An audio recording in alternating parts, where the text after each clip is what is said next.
عندما نتكلم عن فريق المغرب الفاسي، واحد من كبار الفرق في المغرب، الفريق الفاسي، الفريق الأصفر، يقدم أوراق اعتماده في الدوري المغربي. صحيح أنه مش المستوى المطلوب، ولكن أعتقد رتمه في تصاعد وبدعم جماهير كبير من المدينة العتيقة، مدينة فاس. كابتن يوسف، المغرب الفاسي.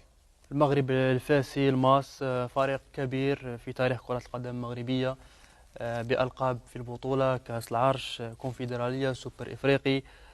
فريق بجمهور خاص واستثنائي، فطال تيجرز دائما خلف الفريق، يقدم مستويات جيدة. اليوم في المركز السادس في البطولة الاحترافية، ما زال بدوره ينافس على المركز الثاني أو إحدى البطاقات المؤهلة إلى المسابقات الإفريقية من أجل العودة إلى الساحة الإفريقية.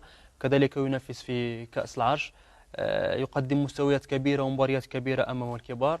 فالمغرب الفاسي من الطبيعي أو البديهي هو أن ترى فريق المغرب الفاسي ينافس على ألقاب البطولات، لتاريخه ولجمهوره ولمدينة فاس، المدينة العريقة والتاريخية.